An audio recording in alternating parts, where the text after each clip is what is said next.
Hello, everybody. Good morning. Welcome to this Everest Group Indian Live. We'll give some time for our audience to join in.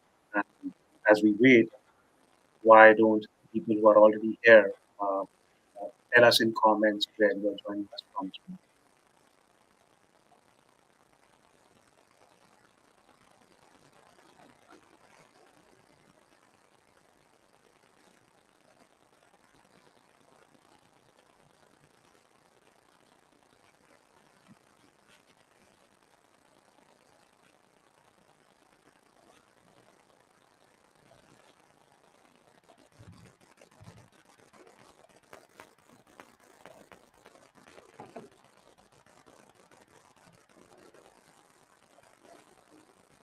Right? Why don't we get the discussion started? And, let's start with a quick introduction. My name is Mayank Maria. I'm a vice president here at Everest Group. I have been with the firm for 7 years now, and I'm from Gurgaon, India. Nishant. Thanks, Mayank, and hi everyone. Looking forward to this session. My name is Nishant Udupa. I'm a practice director with Everest Group. Been with the firm for close to 5 years now, and I'm dialing in from Bangalore this morning. Great. Thanks for that, Nishant. And folks, both of us, we track the engineering services space. That's also called the ER&D space sometimes, right?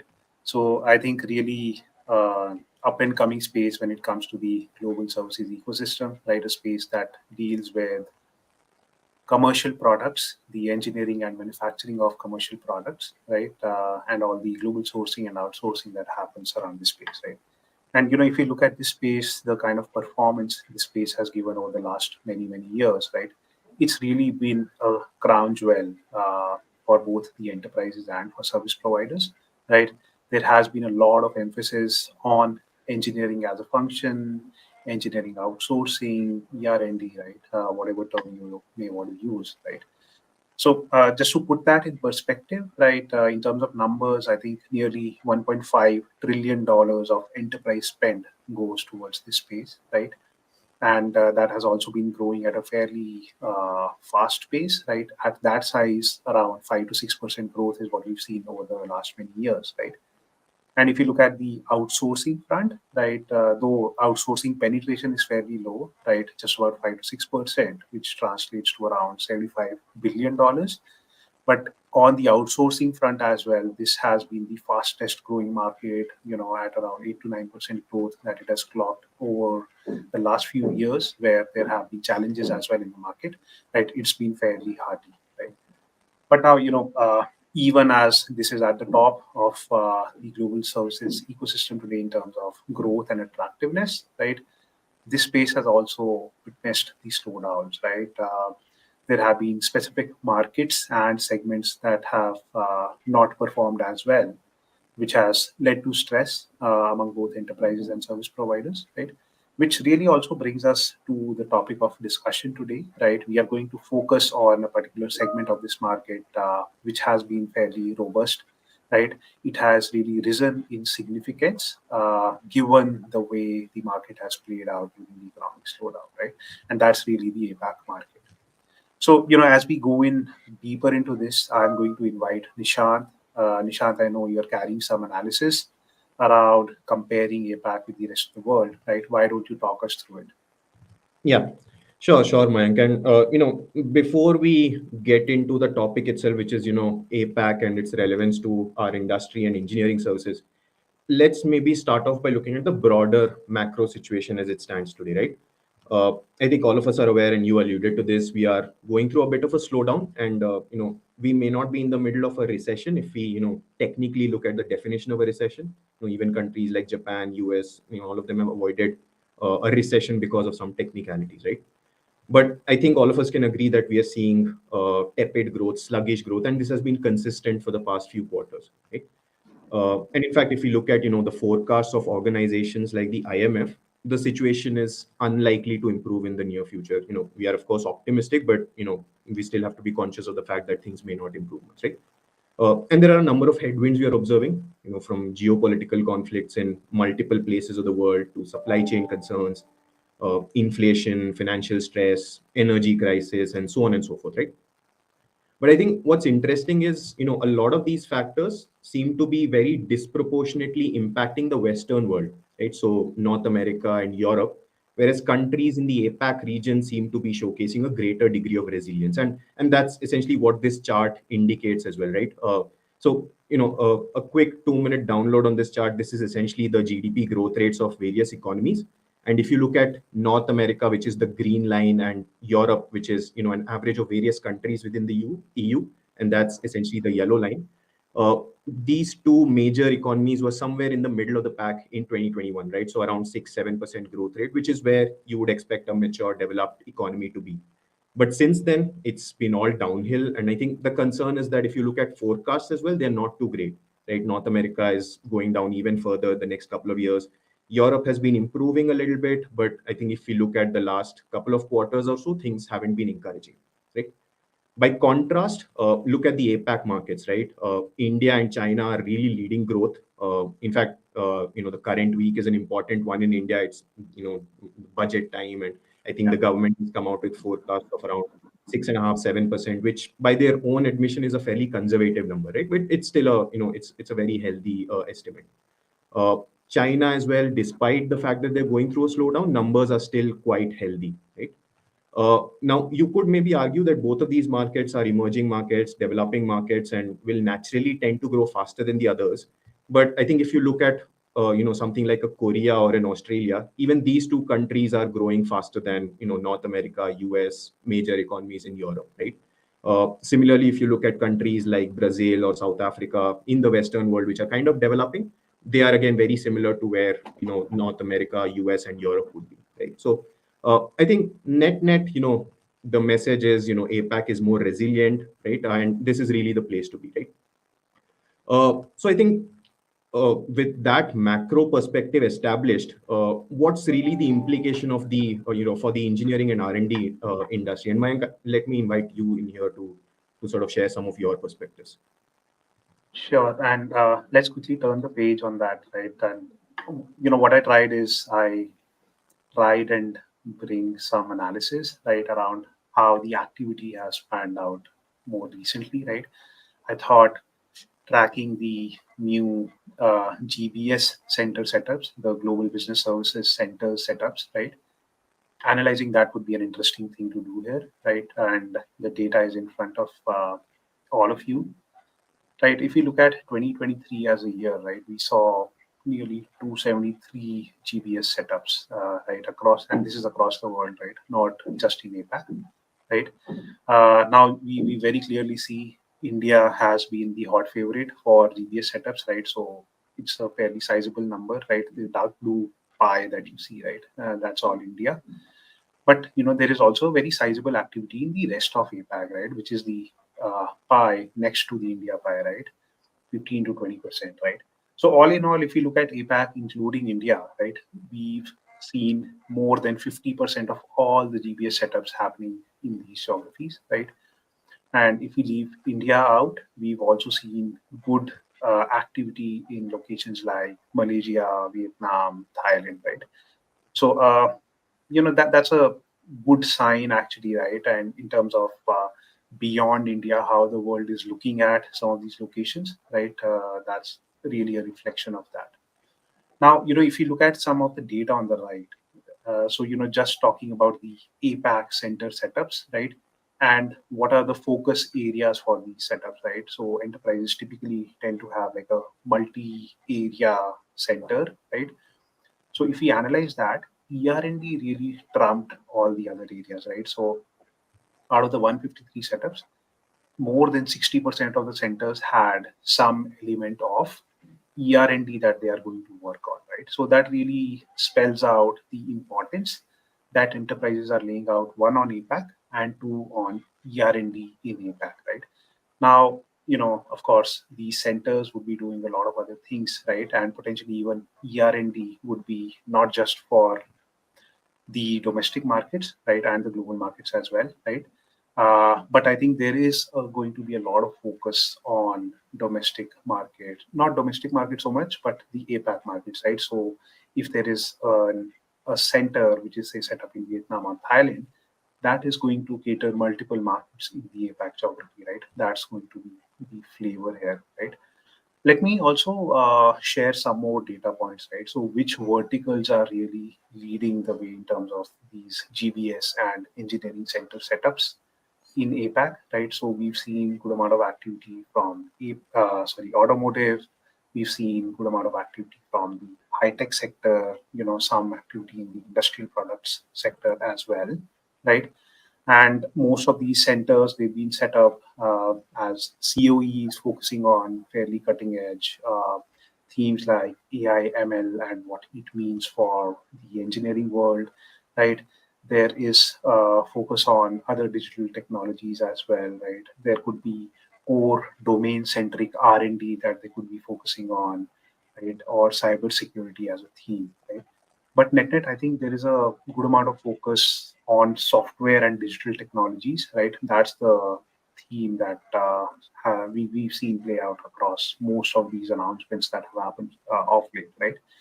And embedded, mechanical, some of the other relevant engineering themes, those have also been witnessed, but to a lesser degree, really, right? So all in all, good amount of activity, right? A lot of centers coming up, meant both for the global markets as well as for the high potential APAC markets that these enterprises are looking to go after. Yeah, yeah, and just to sort of add to your narrative, and by the way, completely valid points, right? We're seeing so much traction around new centers focused on R&D, and as you rightly said, it's something that cuts across verticals, right? And so many examples come to mind, in the automotive world, and you mentioned automotive. I think Honda very recently, a month or so back, they set up a new R&D center in Bangalore. And automotive, right? Honda has this new focus of transitioning everything to electric vehicles and sustainable Yeah. transportation and so on. And I think this center sort of caters to that, right? I think in the healthcare medtech world, we've traditionally always seen the likes of an Abbott or a Medtronic and Philips operating. But I think these people are also now scaling up their centers, right? Philips is expanding in Pune, and I think they want to add some 2,000 new FTEs, right? And I think what's interesting is it's not just very traditional R&D work or back office work that's happening, but it's really cutting edge R&D, right? So Philips wants to do a lot of image guided therapy, precision diagnosis, monitoring, that kind of work, right? It's essentially something that will find resonance across the globe, right? And of course, there are plenty of examples in other geographies as well. Honda does a lot of work in Thailand. Actually, there's a very interesting story about Honda and the work they're doing from Thailand, and maybe we'll get to it, if we have time towards the end. But again, locations like Malaysia, Taiwan, and South Korea are known for semiconductors and so on, right? And of course, as these centers scale up, they also start realizing economies of scale, speed, Yeah. efficiency, and almost lead the sharing of best practices across geographies, right?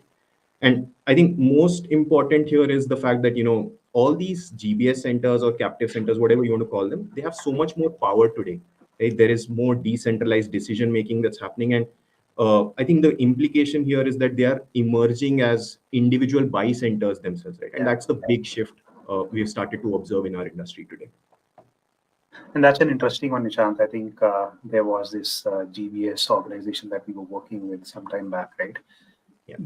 And they weren't really just working for their parent, right? They actually had a P&L responsibility to grow a certain APAC market, or at Oh, least a wow. certain product line within the APAC market, right? And that Yeah. speaks volumes on what kind of trust the enterprises are placing, the kind of relevance that these centers are starting to have, right? Yeah. And I think I expect great things happening for these centers going forward as well, not just in terms of scale, but more such examples where they are taking on very, very significant responsibilities on driving the top line for their enterprises. Absolutely. But yeah, I think hopefully we've been able to drive the point home here, right? That there has been a lot of activity within APAC centric and ER&D in APAC centric, right? Having done that, Nishant, I think what would be interesting to know also is, what's been the trend over the years, right? If we talk about APAC, engineering in APAC, right? How has it grown over the years, right? Do you want to shed some light on that as well? Yeah, sure, Mayank. I think we don't need the slide for now. Let's keep it down.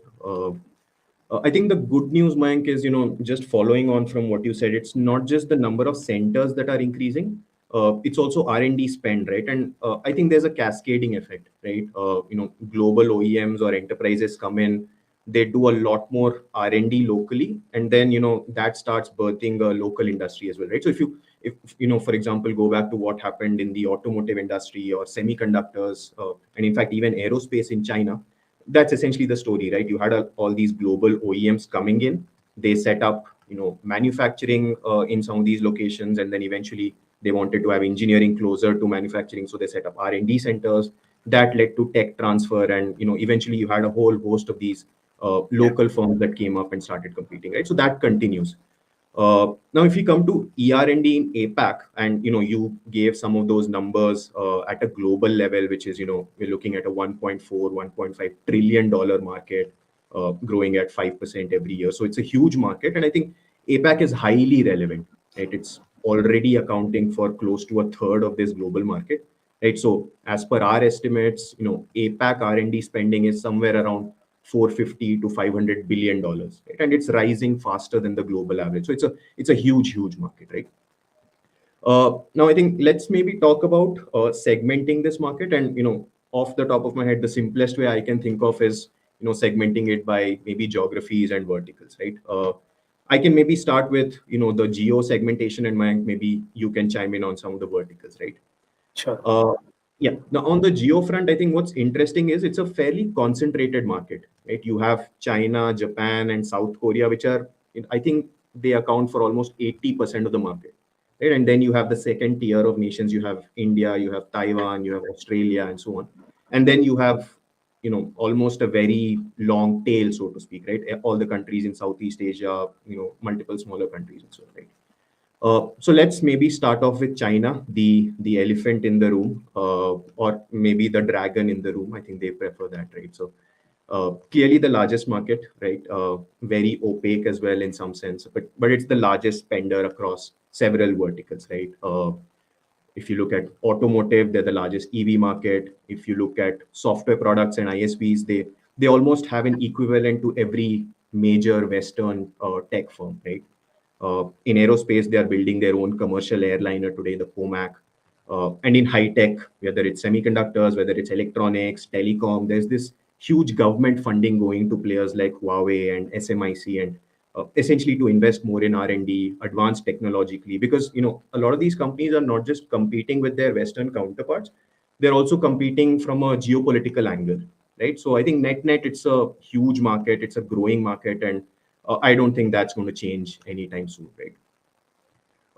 The other interesting bit about China, Mayank, is I think the fact that there are two entities today, and these are very, two distinct entities, right? So you've got representation from the global enterprises and OEMs. So, think of a Volkswagen or a BMW or an Apple, Airbus, and so on, and their Chinese presence.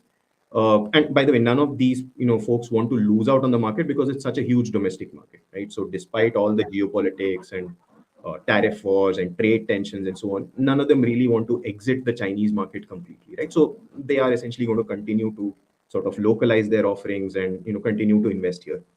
Though I think what we are starting to hear as well is this share or this segment is coming down, and that's essentially because of two reasons. One is we discussed that the Western economies are not doing so well, so that kind of impacts the China play of these entities.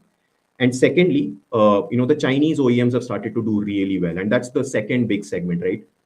There's a big category of players across industries that are coming up that are, not just addressing the local market today, the domestic Chinese market, but they're also trying to expand overseas, right? And again, something that we are observing across verticals, right? What's next? I think Japan. Japan Hey, actually is, Nishant, and yeah, before we go there, right, on yeah, China specifically, I think automotive and consumer electronics would be the verticals, right, where the yeah. domestic Chinese enterprises, they are trying to make a big name for themselves outside of China, right? I think those Absolutely. are the top two, right? Yeah, Those are the top two. I think in aerospace as well, they're trying to develop Comac and so that it competes with Airbus and Boeing. But I think the market there is still largely China, and they want to expand towards Southeast Asia, right? Not so much in North America and Europe. But yeah, absolutely right. Yeah. If you look at maybe Japan next, actually Japan is a bit of an outlier, right? The economy is in a decline. It's one of those countries which is in APAC and yet not doing so well in terms of engineering R&D processes, perhaps not as mature as some of the other markets as well, right? And so a lot of the enterprise focus today is on cost optimization and improving efficiencies, right? So that's where a lot of the spend is going today.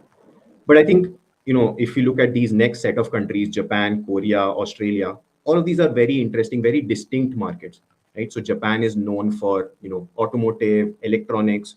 In Australia, it's completely different. You're looking at industries like, industrial products and energy and utilities and mining and so on, right? So that's a completely different, set of verticals. And then if you look at Korea, you have semiconductors, you have electronics, telecom, and so on, right? So it's a different set of verticals and markets that each of these nations cater to it. But I think what they've all done very well is expand within APAC, right? So go into places like India and Southeast Asia and essentially localize some of their products for these markets, right? Uh, I think if we look at APAC, we must talk about India. It's really the fastest growing economy in the region. There is so much domestic demand. I think everyone wants a slice of this pie, and there is strong impetus from the government as well, right? In the form of encouraging sustainability and automotive. So think of EVs and batteries and investments in hydrogen. I think medtech and pharma have always been strengths for India. Semiconductor is emerging as well. So I think there's a lot of Yeah. interest in this market, right? I think the last, few countries, if you look at the likes of Vietnam, Thailand, Malaysia, these have really been the beneficiaries of geopolitics, right? I think a lot of R&D and engineering has moved to some of these locations, right? So Malaysia, for example, we are observing a lot of semicon packaging facilities that have been set up here, right? So, and similarly, there are niches that are being catered to by these nations as well. So Mayank, the other way, as I said, to segment this market is by verticals. Can you maybe take some of that up? Sure. And before I do that, I think Nishant, I also wanted to like summarize my key takeaways, right, from Yeah, your narrative around the different countries, right? I think one key takeaway is around India, right? I very clearly see that there are a lot of companies that want to make it big in the APAC market, right? But India is at a lot of times not even on the radar, right? So that's an interesting one.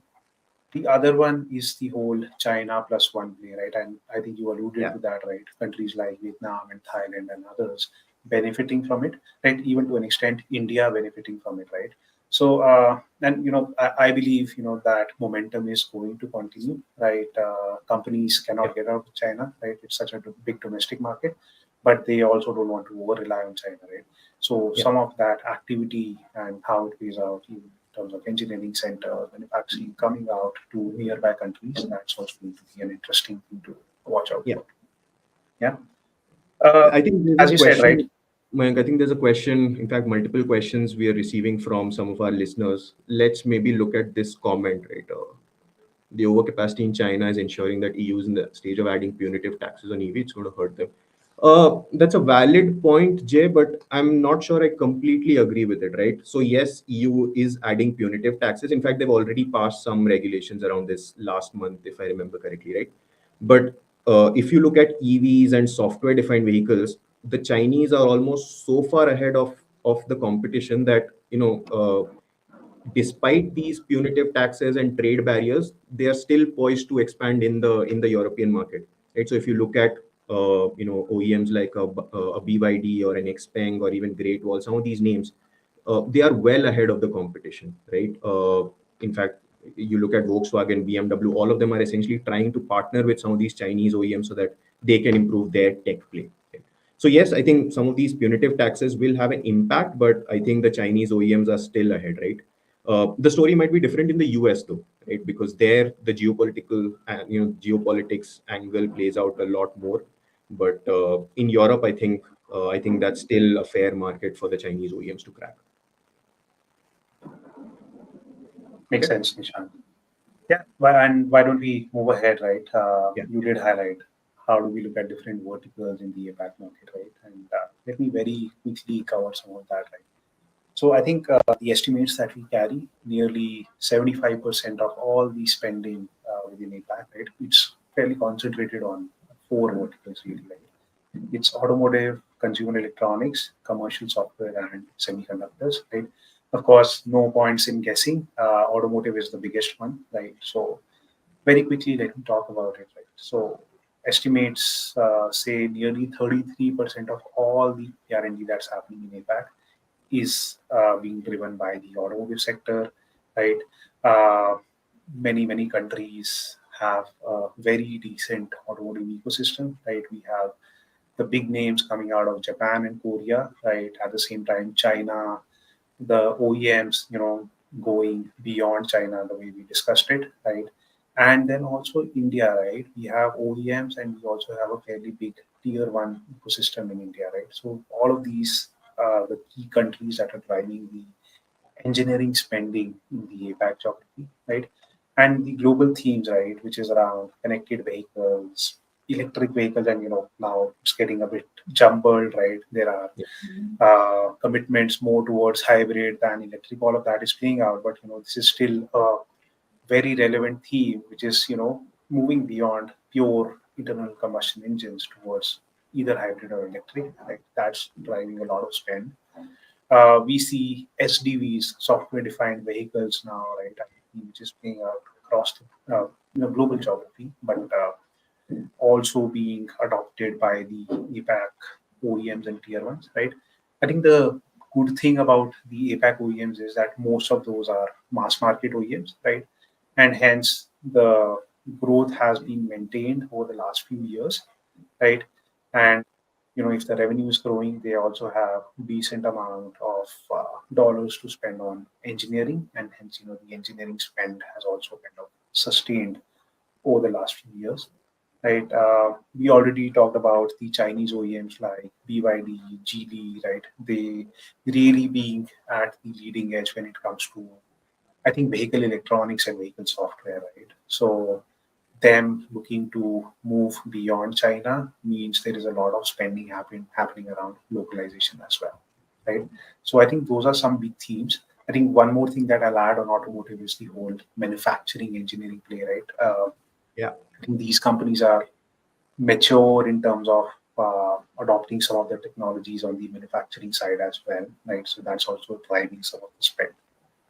So that's really a very quick roundup upon the largest vertical here. If we look at the second largest one, which is consumer electronics, and I'll keep my narratives quick here, right?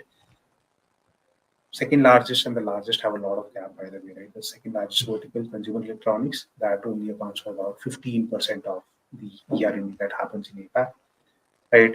Companies like Samsung, Sony, Panasonic, and then a whole host of companies that are born and grown in China.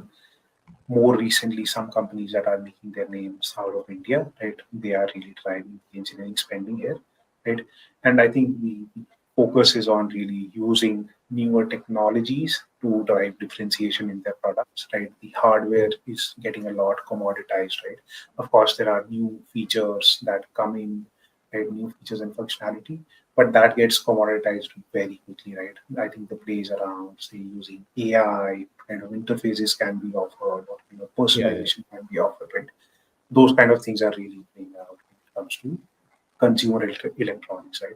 So net, I think a lot of software-led differentiation that's happening, right? Which also uh, leads us to probably the next vertical that we should very quickly discuss, which is the companies that are actually in the business of building software itself. Yeah. yeah, and Uh, yeah. Maybe I can jump in here, right, Mike? Because I think software is, I spoke about this earlier. How there are almost Western equivalents of every company within China, and I think, you spoke about AI and Gen AI. I think until a couple of years back, they were competing very closely with Western firms, companies like Baidu and Tencent and Alibaba, and I think that's gone down a little bit over the last couple of years, right? But it still, remains a huge vertical. I think when it comes to APAC, the key difference between this and the global market is that it's such a huge consumer market, right? You've got India and China, which are the two most populous nations. Countries in Southeast Asia are so populated, so densely populated. there's a huge end user segment, right? And it's home to the largest number of mobile devices, connected products, and enterprises are essentially investing in developing software products to tap into this consumer tech segment, right? So if you look at India or even Southeast Asia, if you look at, let's say, the startup segment, or even firms that were established, maybe a decade back and have become big now, a lot of them invested in platforms, in software, in order to cater to end users, right? And it's not just VC money or PE money that's flowing in. It's also money from legacy traditional firms, right? I think a lot of them have realized that digital or traditional is the way to sort of go forward and engage with some of these users, right? I think the other big difference in the APAC market is semicon, right? Semicon, APAC is really the home of semiconductor manufacturing. And I think techno nationalism is really emerging as a big focus in this region, right? So countries want to diversify away from China and Taiwan. And there are lots of these nations in Southeast Asia, India, Vietnam, and so on, that are actually, investing, or the governments are sort of trying to boost manufacturing within some of these locations, right? I think Vietnam, Thailand, and Malaysia have really emerged as important nations here. Yeah. Malaysia, especially, there are so many OSAT facilities that are being set up, and there's almost a talent war now, going on in the semicon market. But I think, beyond manufacturing as well, there is so much R&D going into, new technologies, whether that's RISC-V, which is the open source standard, or 3D packaging, or even, developing chips for some of the adjacent verticals, right? Whether it's SDVs or 5G, 6G, or even AI, which is really driving growth today. Yeah. And I think, Nishant, you interestingly touched upon the manufacturing angle, right? And I think we did talk about it here and there, right? But Yeah. I think there is a lot of activity which is happening on manufacturing as a horizontal function, right? If we see the top verticals that we discussed here, right? Mhm. Three of the four verticals really produce something tangible, right? And most of that production also happens within the APAC geography, right? Could Yeah. be away from their R&D centers, but still largely centered around APAC, right? And I personally have seen a lot of activity, right, around themes like predictive maintenance, sustainable manufacturing, right? Companies offering consulting around, how do your manufacturing setups become more sustainable and those kind of things, right? Yeah. Is there more that you want to add just Yeah. on the manufacturing aspect that's being out here? Yeah, so I think manufacturing is an interesting one, right, Mayank? So, on the one hand, as you rightly pointed, APAC is the manufacturing powerhouse of the world. China Plus One initiatives have really led to growth for a lot of countries. But at the same time, if you look at digital manufacturing or Industry 4.0, right, the market hasn't really taken off, right? And there are multiple reasons, of course. Talent or labor hasn't been as scarce in this part of the world, so investments in automation will naturally be lower, right? Then you've got the whole cost angle. So cost of production is lower in this part of the world. And therefore, what that has meant is the ROI for some of the digital manufacturing initiatives is, not very apparent. Right? And you spoke about sustainability. If we compare it to the West, I think the focus on sustainability in this market is a bit lower, right? So Yeah. that's been holding back growth. Though I would say, that all these three things are changing, right? If you look at labor costs, they are going up in India, China, everywhere. You need skilled labor to operate some of these semicon fabs that are being set up, right? Cost is a major issue given the economic situation today, and I think governments across the region are slowly acknowledging sustainability as well, right? So there is investment and money going into things like asset monitoring and energy tracking, waste reduction, and so on, right? So I think net digital manufacturing is actually a huge untapped opportunity, in this region. Yeah. Sure. Hey, Nishant, before we go ahead, I think we have some interesting questions. Why don't we take some of them? I think there is a question from Hiren, right? What is the percentage headcount in GCC, which are their own resources, and how much is typically locally outsourced, right? Uh, Many of them still seem to be having tactical vendor relationships, right? Many of them are still dependent on OEM HQ budgets, right? So let me take the first bit first, right? I think it varies a lot, right? What part of the GCC workforce comes, is their own workforce versus, coming from contracts with some outsourcing partners, right? I think in the setup stage, right, the number seems pretty high, and some of these GCCs tend to maintain that number over time as well. But we've seen others, and this again is a more recent phenomenon. There is an example that comes to my mind around this, right? And this is, I think the company has publicly announced their intent. It's a company called Telstra, right, which is an Australian telecom major, right? They have a lot of GCC presence here in India, right? And till about 2 or 3 years ago, right, nearly 35% of their GCC headcount was probably sourced from outside, right?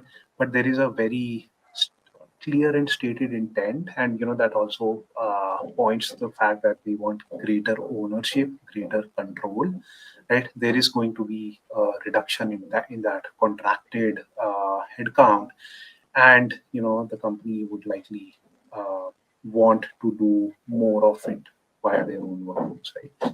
So, long story short, at the time of setup and scale up, right, the number could go to as high as 30-35%, right? But of late, we are seeing a very intentional move from these GCCs to actually have their own workforce rather than relying on outsourcing partners in a very big way. Some of the other things, right?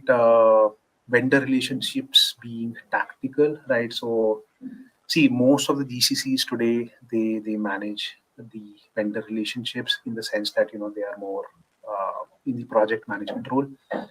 The decision on what gets outsourced and to whom rests with the HQ. There will be a very few handful of the GCCs which would actually also take the calls on who to outsource to, right? And what work streams, right? Those kind of things, right? Dependence on OEM HQ budgets, right? A lot of it is still there, right?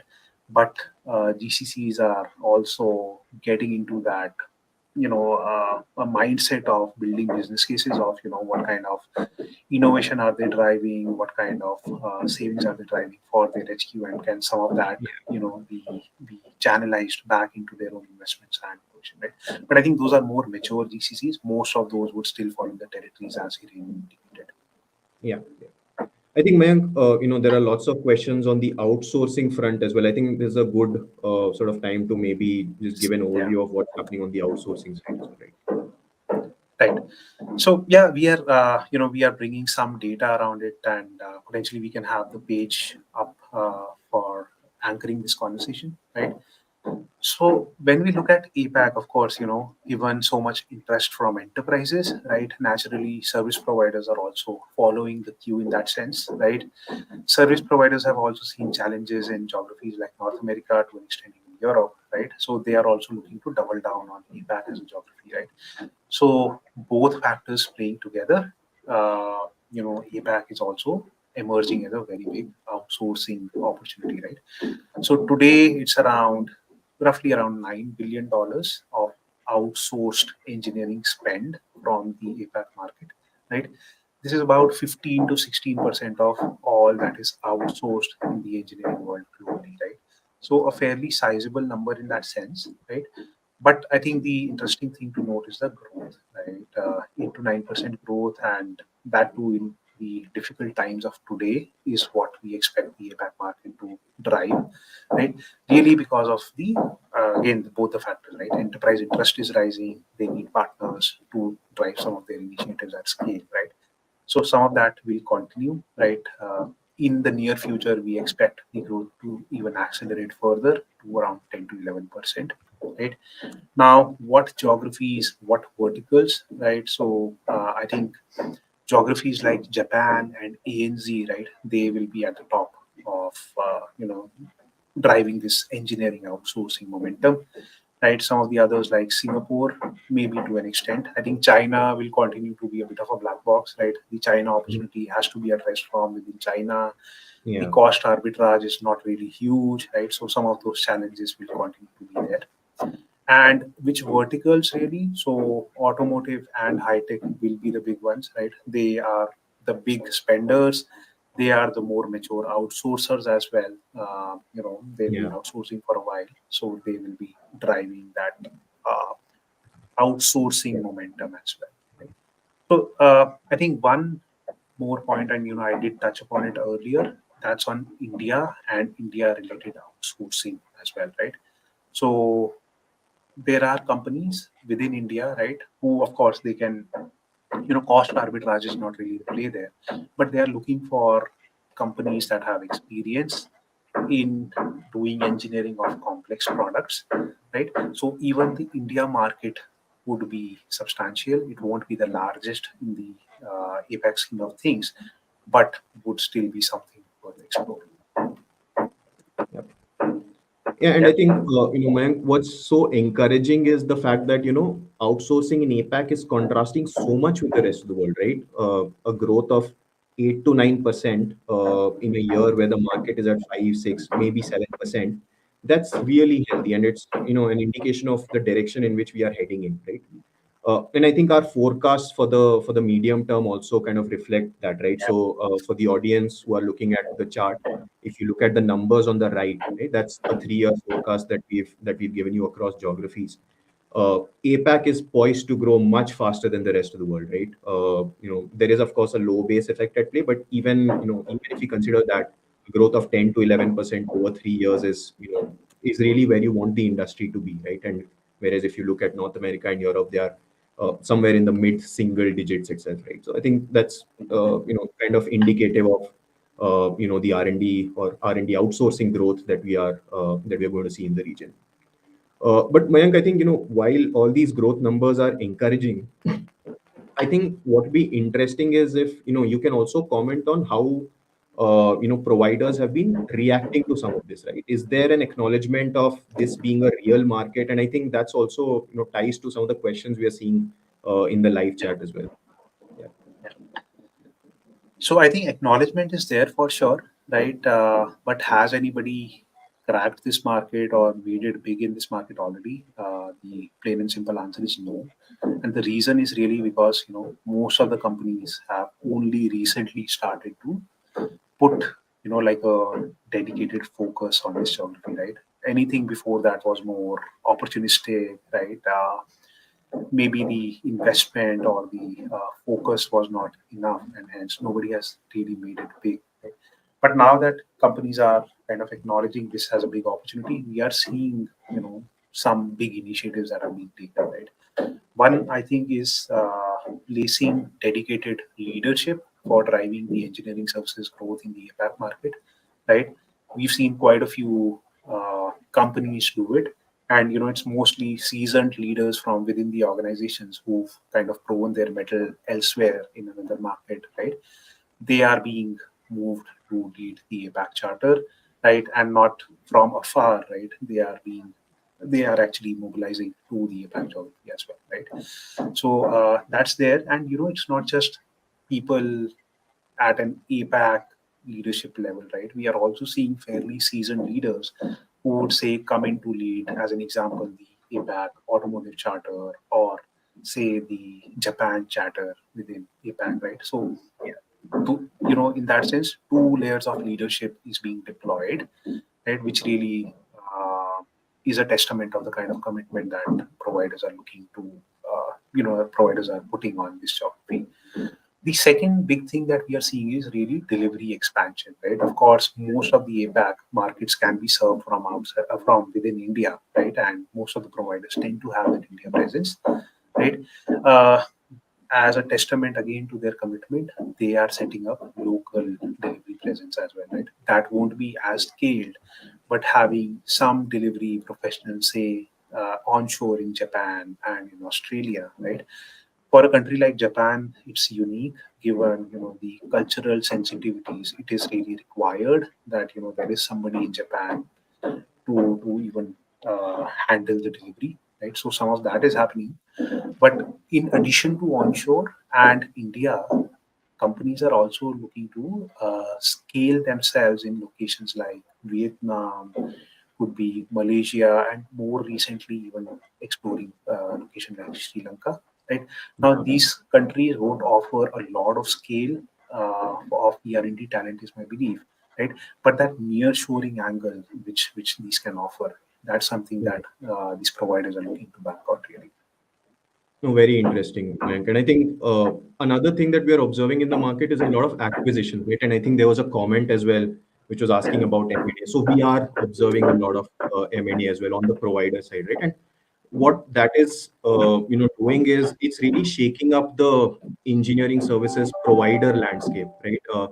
Very interestingly, by the way, we are actually coming out with a report called the Engineering Services Top 50, which is essentially a list of the top 50 service providers that are very relevant for the market. We'll have details around revenue growth, the verticals these providers are operating in, and lots of interesting analysis about the market, right? It's scheduled to release soon, so do click the link in the chat, and we'll be happy to send you a copy of the report when it releases, right?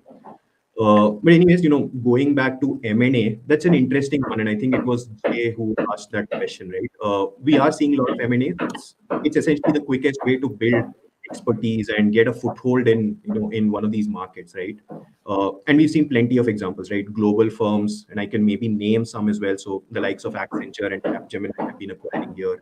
We've got European pure plays like an Alten perhaps, and Indian companies as well, trying to expand into Japan and Vietnam and Australia and so on. Right? So I think getting access to some of these unique markets has been a big driver for M&A. And then the second reason is, of course, you want to expand delivery footprint as well, right? So either an acquisition in India so that you get access to low-cost delivery location, or you're closer to your customers, in onshore geographies. And then, of course, you also get access to niche talent, right? So Thailand, for example, has a lot of good automotive engineering talent, right? Malaysia, Singapore, these places are getting known for semiconductor engineering. Right? So you get access to that kind of talent as well.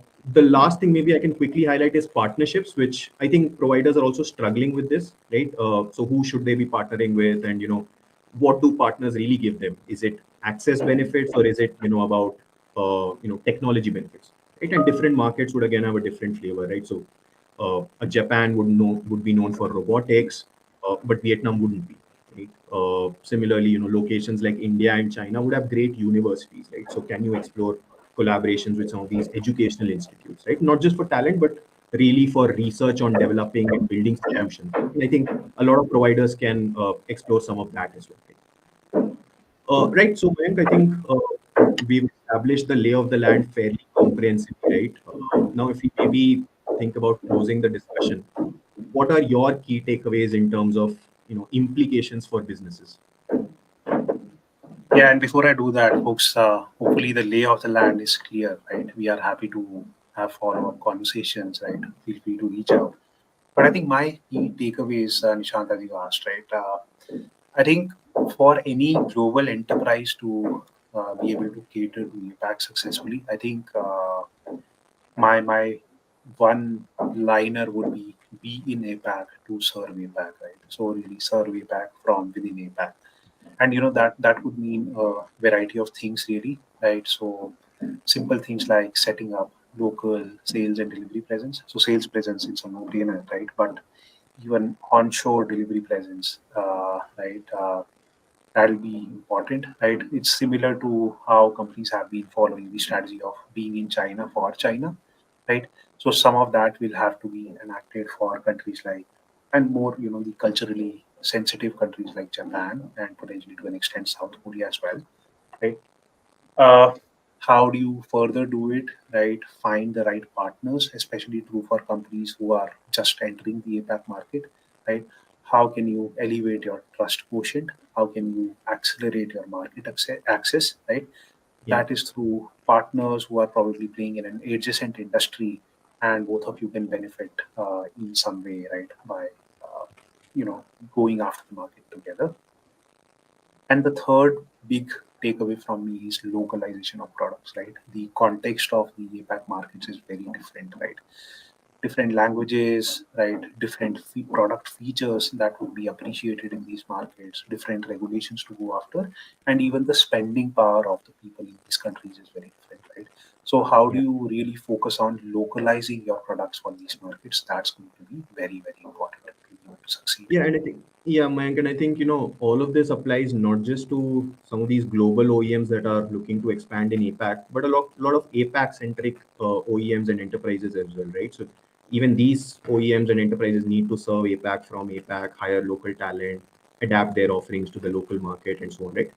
I think what's going to be critical for some of these players is, can you go beyond your home market and explore the rest of APAC? Right? So, can you explore the rest of APAC? Can you explore the rest of Asia? Can you explore the rest of Europe? Can you explore the rest of Middle East? Right? So, can you explore the rest of Africa? And so on, right? I think right? Often, we've heard of so many, enterprises, OEMs looking to crack the West, right? But there's a very strong case to be actually made for enterprises to look at other nations in their vicinity itself, right? And in fact, in a lot of cases, depending on what the product is, you may not even need to localize some of your offerings, right? Just a few minor tweaks, or maybe even no tweaks, can just, make it ready for that geography. And I think beyond exploring different markets, there are plenty of really strong R&D locations as well that are emerging, right? So you would of course think of India and China, but even locations like Thailand and Vietnam have become, so much more mature today, right? And I think what's interesting is it's not just the fact that these locations are developing products for the local market; they're actually also developing products for the rest of APAC and for the world, right? Mayank, in fact, I think this is a good time to share that Honda story I was speaking about earlier, right? It's a very, very interesting case study, and I know you will probably enjoy it, right? So, if you look at the leading imported vehicle in Japan over the last 2 months, it's the Honda WRV, right? That's their essentially their entry level SUV, right? So imagine that, right? The most imported car in Japan is by a Japanese OEM, right? So very interestingly, Honda did all the R&D and design and development of the car from their Thailand center, right? They then shipped all of that work to India. They finalized the R&D, the design, they sourced a lot of components, and they manufactured it in India, right? And then they took it to Japan, right? So a lot of benefits, right? They tested the products in a sizable market. The fact that they did the development, R&D, manufacturing outside Japan meant that they got a lot of cost benefits as well, right? And of course, given that there are so many trade agreements in the region, they could take a lot of advantages of all these trade agreements, and they didn't really have to pay a lot of import export duties and so on, right? So just I think goes to show that show the value that R&D from APAC for APAC products is kind of adding today. Yeah. Yeah, I think it's a self-sustaining ecosystem in that sense. Right? You have Yeah. everything.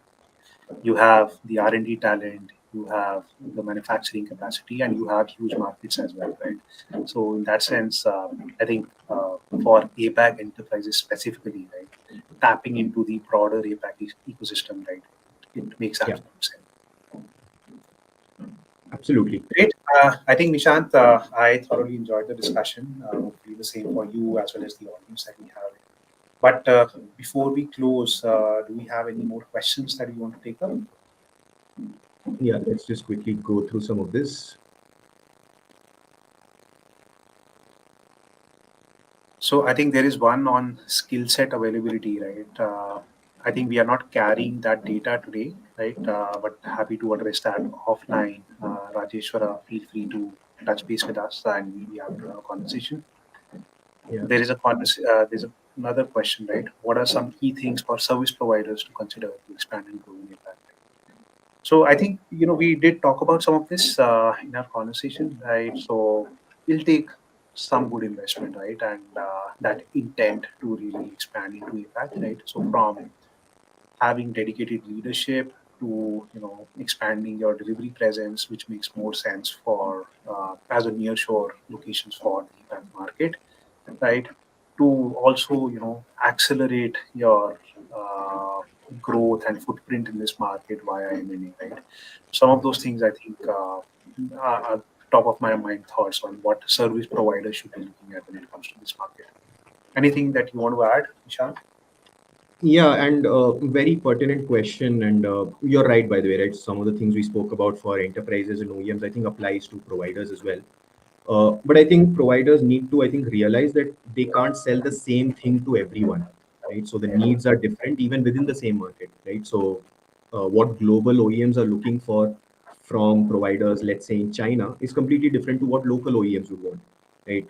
If we think of automotive, the Chinese OEMs are so far ahead from a technology standpoint that they don't need support on that, right? So they need support on optimizing their processes, best practices, establishing SOPs, and helping them crack other markets, right? Whereas the story is, completely opposite for a global OEM that's essentially looking to crack the local market, looking for, technology expertise, understanding of regulations, security, and data considerations, and so on, right? So I think that nature of support and services you're offering to different kinds of entities is going to be very different, right? Uh, we spoke about the captive centers and GBS centers. I think that's an interesting opportunity as well for providers, right? How do you leverage the BOT model to help some of these organizations set up their center, right? I think for a lot of these companies that are looking to set up centers, the BOT model is a very interesting one to explore because there's lower initial investment. They don't need a lot of time or even in-house expertise, and eventually, you can bring the operations in-house later on, right? I think that these are some of the reasons why this model is becoming so popular. And I think it's a great opportunity for providers to engage with enterprises, build a relationship with them, support them, teach them nuances about the local market, cultures, so on and so forth, right? So I think that's an interesting sort of construct to explore. What else? I think in terms of delivery footprint, you maybe covered most of it, but I would say Southeast Asia is a good place to explore. There was a question on talent. I think that's been one reason, one location rather, that's been relatively unexplored, right? It's a growing market, and in any case, in some of these hyper local markets, the your customers will essentially be entities you are anyways engaging with in the rest of APAC, right? So I think these are some good markets to explore. And uh, on the manufacturing front, China plus one, that's the big opportunity, right? I think across supply chain, shop floor optimization, China plus one has really created this new market, right? Across a lot of these Southeast Asian nations, India, and so on. There's this need to create almost separate products and supply chains for China and the rest of the world, right? And I think, Apple is the most common example we keep giving, right? They have a separate supply chain in China for China, and then they are building a presence in in India, in Vietnam, and in Thailand, where they are essentially developing products for the rest of the world. Right? So I think these are some of the things I could think of. I think we've covered most of it. Right? Anything else we need to talk about, Mayank? Any open questions, maybe? I think we are good, folks. There are some questions that we were not able to address today, but we will try and get back to you offline and happy to have a conversation. Before we close, I want to remind you there is a research that we are going to come out with, which is on top 50 engineering service providers. Right, this I believe is the fourth or the fifth edition of this research. Right, and it's fairly interesting. Right, feel free to sign up, and as soon as this research is released, you'll get a copy. Yeah. All right, folks. I hope this was useful. Thank you for your time. Have a nice day and evening ahead. Thank you, everyone. Nice talking to you as always, Mayank.